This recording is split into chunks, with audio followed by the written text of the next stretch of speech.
السلام علیکم ورحمۃ اللہ وبرکاتہ۔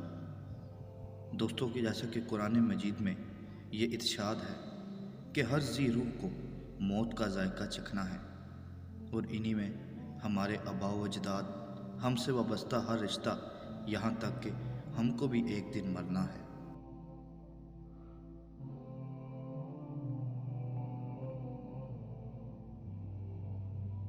ہمارے آباء و اجداد اور ہم سے وابستہ وہ رشتے جن کی ہم آنکھوں کا تارا ہوا کرتے تھے، جو کہ ہماری تمام تر دنیا تھے، لیکن آج اپنی مصروف ترین دنیا میں ہم ان کو بھول چکے ہیں۔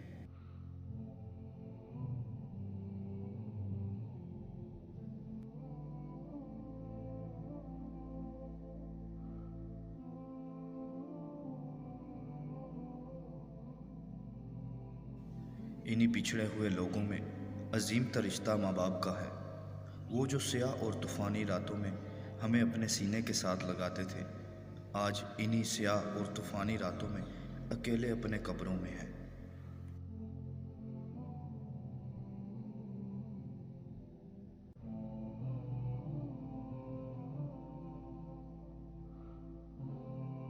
جیسا کہ ایک کڑوی حقیقت ہے کہ ہم اپنی مصروف ترین زندگی کی کسی تنہائی میں یا رسوماتی طور پر اپنے پیاروں کو یاد کرتے ہیں، یا پھر ان کی یاد کے لیے ان کی قبر پر جانا یا کوئی ایصال ثواب کی سوچ کا عمل رکھتے ہیں، لیکن پھر ہماری مصروف ترین زندگی اس عمل کو بھلا دیتی ہے۔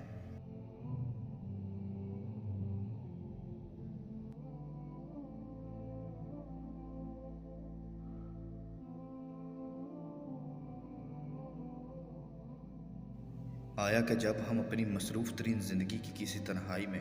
اپنے پیاروں کو یاد کریں، یا ہمیں ان کی قبر پر جانے کا موقع ملے، یا ان کے لیے کوئی ایصال ثواب کرنے کا عمل درکار ہو، تو قرآن و حدیث میں ایسے کون سے عمل ہیں جس سے ہم اپنے پیاروں کو اگلی زندگی میں فائدہ دے سکتے ہیں؟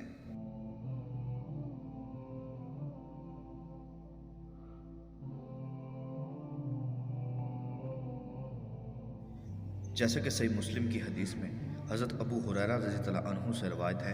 کہ آپ صلی اللہ علیہ وآلہ وسلم نے فرمایا،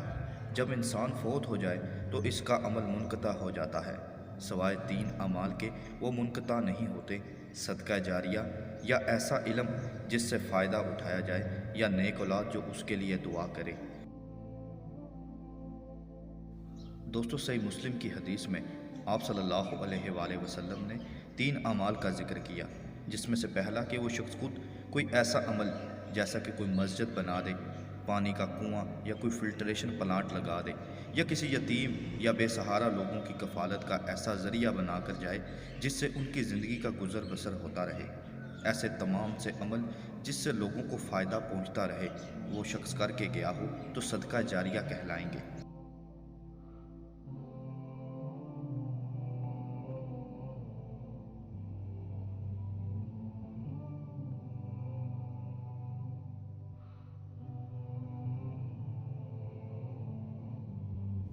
اور اسی طرح دوسرے نمبر پر جو عمل ہے وہ ہے ایسا علم چھوڑ کر گیا ہو جس سے لوگ فائدہ اٹھائیں۔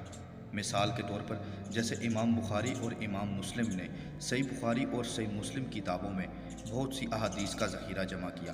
جن کو آج لوگ پڑھ کر اور دوسروں کو بتا کر اور اس پر عمل بھی کرتے ہیں، تو یہ تمام تر عمل کرنے کا ثواب ان کی روحوں کو پہنچتا ہے۔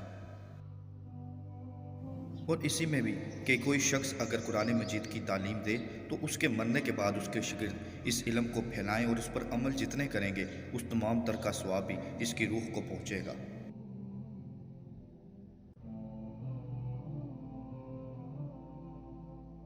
اور اسی کے ساتھ دوستو، احادیث میں جو تیسرا اور آخری عمل بتایا گیا وہ یہ کہ اولاد اپنے ماں باپ کے لیے دعا کرے۔ اور اس کی ایک عام مثال کہ جو شخص 5 وقت کا نمازی ہے، وہ اگر سنتیں، فرض اور نوافل کی ادائیگی کرتا ہے تو وہ نہ جانے دن میں کتنی مرتبہ اپنے ماں باپ کے لیے دعا کرتا ہے کہ ربنا اغفر لی ولی والدیہ، کہ اے اللہ میرے والدین کو بخش دے۔ اور اسی کے ساتھ اولاد کا ہر نیک عمل بھی اس کا ثواب بھی والدین تک پہنچتا ہے۔ جیسے کہ سنن ابن ماجہ کی حدیث میں آپ صلی اللہ علیہ وآلہ وسلم نے فرمایا جنت میں آدمی کا درجہ بلند کیا جاتا ہے، وہ کہتا ہے یہ کس وجہ سے ہوا؟ اسے کہا جاتا ہے کہ تیری اولاد کے تیرے لیے دعائیں مغفرت کرنے کی وجہ سے۔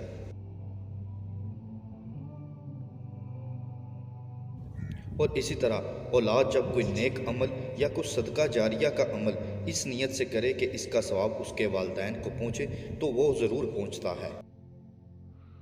جیسا کہ صحیح بخاری اور سنن نسائی کی حدیث میں سعد بن عبادہ رضی اللہ عنہ کی ماں عمرہ بنت مسعود کا انتقال ہوا تو وہ ان کی خدمت میں موجود نہیں تھے۔ سنن نسائی کی حدیث کے مطابق وہ کسی غزوے میں تھے جس وجہ سے وہ نہیں آ سکے۔ انہوں نے آ کر آپ صلی اللہ علیہ وآلہ وسلم سے پوچھا، یا رسول اللہ، میری والدہ کا جب انتقال ہوا تو میں ان کی خدمت میں حاضر نہیں تھا، کیا اگر میں کوئی چیز صدقہ کروں تو اس سے انہیں فائدہ پہنچ سکتا ہے؟ آپ صلی اللہ علیہ وآلہ وسلم نے اسبات میں یعنی کہ ہاں میں جواب دیا تو انہوں نے کہا کہ میں آپ کو گواہ بناتا ہوں کہ میرا مخراہ نامی باغ میں نے ان کے لیے صدقہ کیا۔